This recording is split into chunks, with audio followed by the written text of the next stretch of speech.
Level 21, Scales. And in this lesson, I'm going to introduce the Form 1 A minor pentatonic scale. Now, this scale is widely used in rock, blues, and country guitar solos, and for general melody creation with the other instruments in those genres. The chart's written above your page. Have a look at that, and I'll explain how it works. This type of diagram is most commonly used to teach scales. It's a little different from your chord diagrams that you've studied so far. In this diagram, the horizontal lines represent the strings, and the vertical lines represent the frets. The squares and circles represent the pushed notes. The numbers inside the squares and circles represent the fingers on the fretting hand. So this 1 represents the first finger. This number 4 represents the fourth finger. And this number 3 represents the third finger. So it's very similar to your chord diagrams, it's just turned over on its side. The most common problem I see with students reading this chart is they want to read it upside down.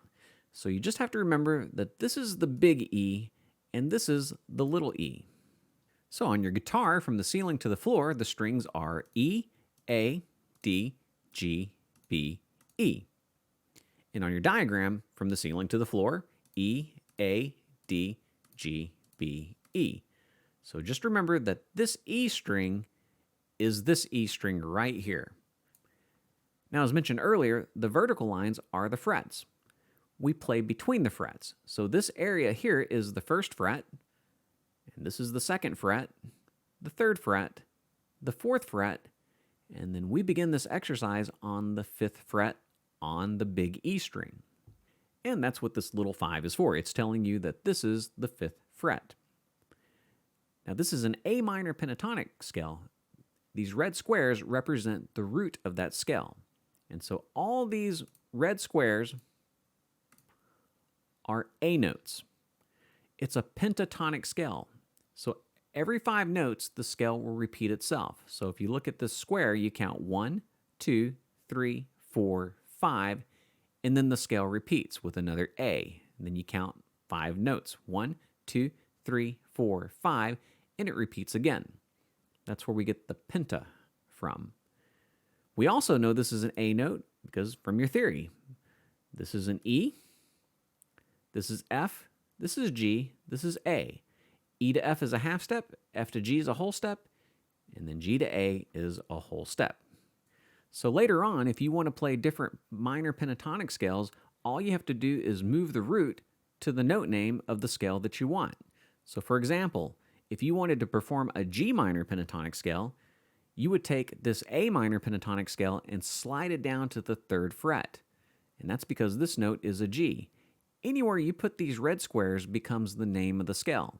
If you wanted to perform an F minor pentatonic scale, you would just move that red square to the F and then run through that pattern. So basically, you just learned 12 new scales with one pattern. A minor pentatonic scale, Form 1.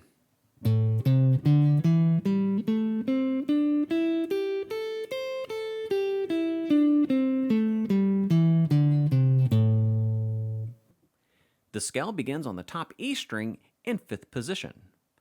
And that means your fingers are assigned on frets 5, 6, 7, 8, using fingers 1, 2, 3, 4. And you're going to keep those fingers in their assigned frets from start to finish, using that whole technique that we learned in level 5. And so that's the alignment of the left hand with their assigned frets. And if you do that, the scale is much easier to learn, because now all I have to do is call out the finger numbers, and you should land in the right spot. And so this begins on the top E string. We're going to use fingers 1 and 4 to play frets 5 and 8. And on the A string, we're going to use fingers 1 and 3 to play frets 5 and 7. On the D string, we're going to use fingers 1 and 3 to play frets 5 and 7. On string G, we're going to use fingers 1 and 3 to play frets 5 and 7. And on the B string, we're going to use fingers 1 and 4 to play frets 5 and 8. And finally, on the bottom E string, we're going to use fingers 1 and 4 to play frets 5 and 8. And the result is this.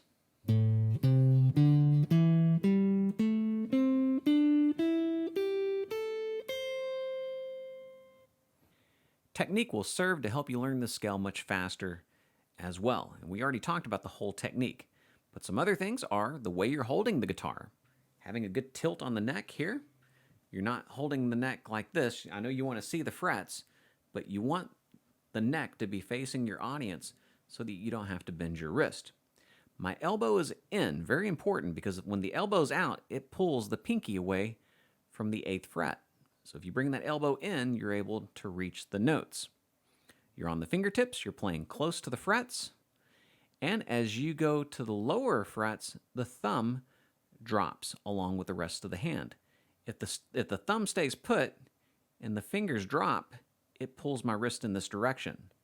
And if your thumb is low and you go high, it pulls the wrist in this direction. So you want that thumb to stay somewhere behind that second finger as you play the scale. Nothing builds technique like the use of a metronome. It's a great way to build your speed and sense of rhythm. And so what I'm going to do is perform this scale at 60 beats per minute. That doesn't mean you have to practice it at 60. That's your goal.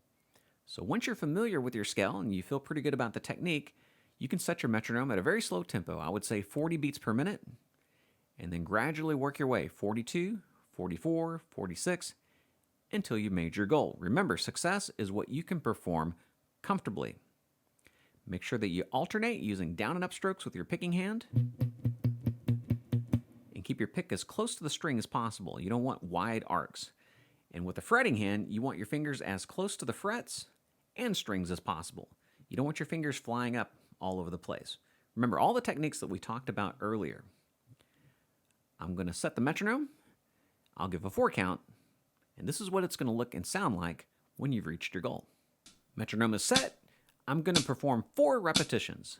For you, I would recommend 8 to 10 repetitions a day.